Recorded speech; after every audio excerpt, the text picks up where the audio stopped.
है दाता दयालु, कैसे जन्म मेरा तो तुझको मैं पालूं, न बोलूं मैं।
कल आप सभी लोगों ने बड़े ही प्रेम से देखा भगवान श्री कृष्ण का विवाह मैया रुक्मिणी से हुआ।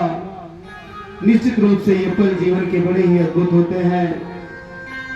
जो लोग विवाह में सम्मिलित थे, जो लोग देख करके नयनों को सुख दिए, धन धान्य दिए, निश्चित रूप से वो धन्य है। भगवान की कृपा उनके ऊपर अथाह है। जो लोग भगवान में रति प्रति रखते हैं, यदि एक भी रुपया किसी को खर्च करना पड़ता है 100 बार आदमी सोचता है। ये भगवान की ही कृपा, उनकी माया है कि 100, 50, 200, 1000, 500 जिसके पास भगवान ने जो भी दिया है परमपिता परमात्मा के चरणों में निवेदित करता है। परमपिता परमात्मा उस व्यक्ति के घर में धन धान्य से परिपूर्ण रखे। जिस व्यक्ति के मन में ऐसे भाव आते हैं और परमपिता परमात्मा के लिए कुछ उनके निमित्त निकालता है, खर्च करता है, धर्म कर्म निश्चित रूप से विफल नहीं जाता है। हर व्यक्ति को जहां तक हो सके धर्म कर्म करते रहना चाहिए। एक मैया जीवन में अपने कभी दान धर्म नहीं किया करती थी और वह मैया अंततः जब वो गोलोक को जाती है, भगवान के लोक को जाती है, यमराज उनसे पूछते हैं, मैया आपके जो पुण्य कर्म हो आप उसे पहले भोगना चाहेंगी अथवा पाप कर्मों को? क्या आपने कभी जीवन में दान धर्म किया है? ये भैया दान वान तो मैंने नहीं किया है। फिर मैया तब तो आपको नरक लोक में ही जाना होगा। याद कर लो मैया। तुरंत तो देखते हैं मैया एक बार आपने एक साधु बाबा आपके दरवाजे पर आए थे, एक मुट्ठी धूल आपने उनको दे दिया था। बहुत निवेदन आपसे किए थे, मैया मुझे कुछ दे दो। आपने बोला मेरे घर में कुछ नहीं महाराज, लीजिए ये धूल है भैया, मैं खा किसी प्रकार से जीवन अपना बिता रही हूँ, तो आप भी कृपा करके ये धूल ग्रहण कर लीजिए। महाराज जी धूल लेकर के चले गए थे। आपके द्वारा किया हुआ वह धर्म दान आज भी एक मुट्ठी धूल रखी है मैया। और एक बार ठंडी के मौसम में आपने कुछ लकड़ियों का दान कर दिया था, इसलिए वो लकड़ी भी आपकी रखी गई है। जाइए उस लकड़ी को आप खाइए और धूल को आप चबाइए। और आपने जीवन में जो धर्म किया है, दान किया है, वह आपके लिए उस कोठरी में रखा हुआ है। जब उसको आप खा चुके, पान कर चुके, फिर बताइएगा अन्य लोकों में आपको ले जाया जाएगा। मैया बोली, प्रभु मुझे दान का महत्व इतना नहीं मालूम था। क्या दान करने से जो दान किया जाता है वही मिलता भी है?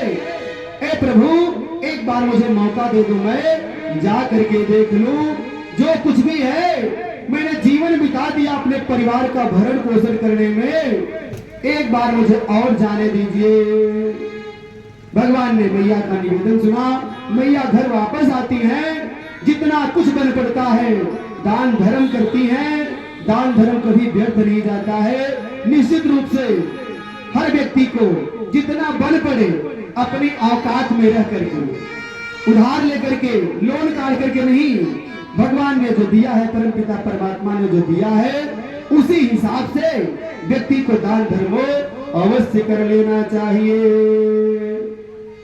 कल हम लोग मैया रुक्मिणी और कृष्ण कन्हैया के विवाह का आनंद लिए। भगवान श्री कृष्ण के और भी विवाह हुए, रुक्मिणी के अलावा और भी विवाह हुए। आइए हम आगे के और विवाह कौन कौन से हुए उनके बारे में जानने का प्रयास करेंगे। आज कथा का 6वां दिवस। जब कन्हैया रुक्मिणी से विवाह किए, उसके बाद उनका भाई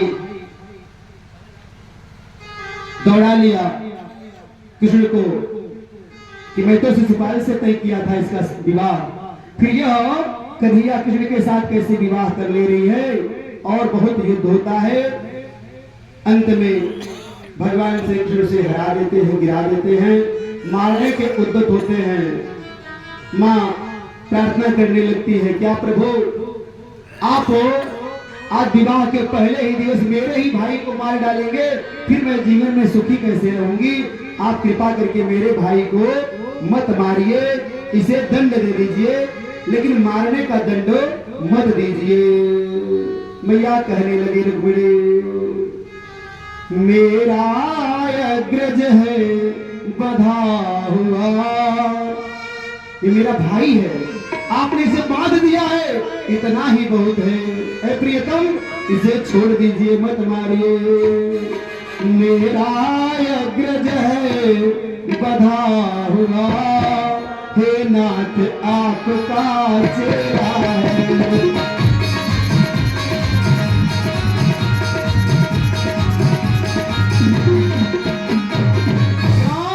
मैया बूढ़े पिता की निशानी है, ये मेरे बूढ़े पिताजी की निशानी है, आप इसे खत्म मत कर दीजिए महाराज। बूढ़े बाप की निशानी है, मारो मत मेरा भाई है।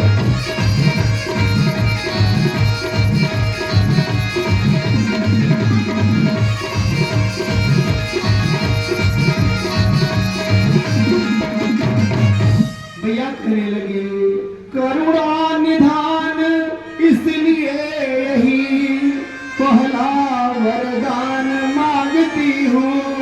ऐ प्रभु आज मुझे आप मेरे ऊपर इतना सी कृपा कर दीजिए, बस आज के बाद मैं आपसे कुछ नहीं मांगूंगी। मेरा भाई है, ऐसा विवाह मैं करके ही क्या करूंगी महाराज, अगर मेरा भाई ही नहीं रहेगा। करुणा निधान से ये यही पहला वरदान मांगती।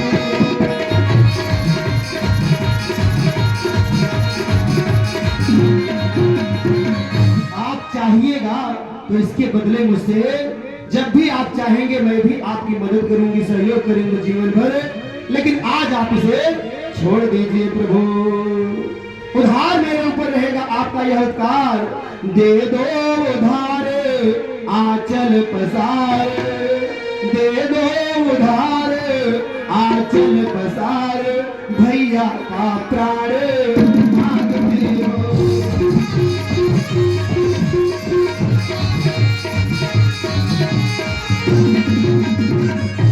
भगवान श्री कृष्ण उनके निवेदन पर छोड़ देते हैं उसे, उसका बाल मुड़वा देते हैं, मूंछ मुड़वा देते हैं और धक्के मार करके वहां से भगा देते हैं।